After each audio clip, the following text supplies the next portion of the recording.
Assalamualaikum warahmatullahi wabarakatuh. Perkenalkan, nama saya Putri Salsabila dengan NIM 232020 3870232041 dari Prodi Bimbingan Konseling Islam. Nah, teman-teman, pernah tidak ya kalian berpikir, kenapa ya di dunia ini ada hal yang dianggap suci dan tidak boleh dilanggar, sementara di sisi lain ada hal yang dianggap biasa saja? Nah, dalam sosiologi agama, hal ini dikenal dengan istilah sakral dan profan. Dua konsep penting yang membantu kita untuk memahami bagaimana masyarakat itu memaknai kehidupan spiritualitasnya dan kehidupan sosialnya.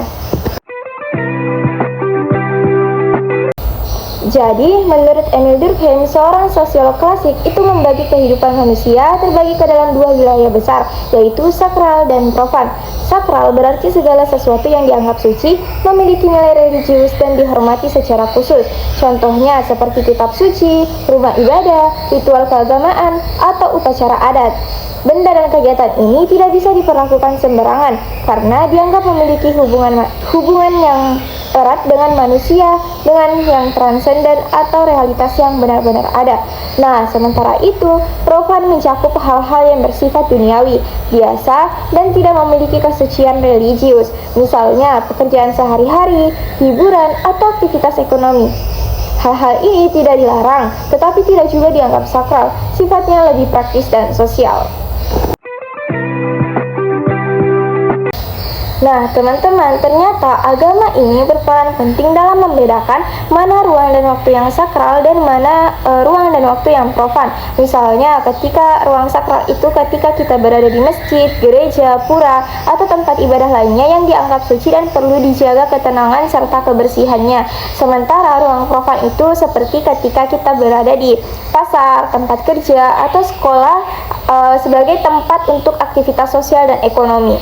Nah, begitu juga dengan waktu. Waktu sakral itu adalah saat-saat tertentu untuk beribadah. Contohnya ketika kita sedang melakukan sholat 5 waktu, atau misa minggu, nyepi, atau hari raya Idul Fitri, dan sebagainya. Nah, sedangkan waktu profan itu adalah waktu sehari-hari di mana kita bekerja, belajar, dan bersosialisasi.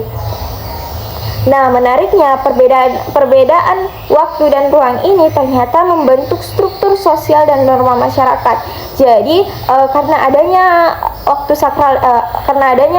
sakral dan profan, kita jadi belajar bagaimana harus menjaga kesopanan, kapan kita harus diam dan khusyuk, dan kapan kita boleh bercerita dan bersenda gurau. Nah, ternyata disinilah agama itu mempengaruhi pola perilaku sosial. Selanjutnya, teman-teman, contoh nyata dari sakral dan profan yang sering kita temui di masyarakat Bugis itu yaitu ritual Mappacci. Jadi ritual Mappacci ini adalah ritual pensucian diri yang dilakukan malam sebelum akad. Jadi tujuan dari Mappacci ini yaitu mensucikan pengantin secara lahir dan batin agar pernikahannya ini diberkahi oleh Allah Subhanahu wa taala. Tuntutan acaranya itu yaitu melakukan mabarasanji. Mabarasanji itu kegiatan berzikir atau bersalawat kepada Nabi Muhammad SAW, dilanjutkan dengan mengoleskan daun pacar ke telapak tangan pengantin sebagai bentuk simbol pensucian diri. Nah, kemudian yaitu ditutup dengan doa untuk pengantin. Nah, teman-teman, dari rangkaian tersebut itu namanya waktu sakral atau kegiatan sakral. Kenapa? Karena dilakukannya harus dengan khusyuk, harus dengan tenang, harus dengan jiwa yang siap, mantap. Nah, maka dari itu kegiatan tersebut itu tidak boleh ada gangguan. Nah, kemudian setelah acara penutupan doa tadi, itu waktu menandakan bahwa waktu sakralnya itu sudah berakhir.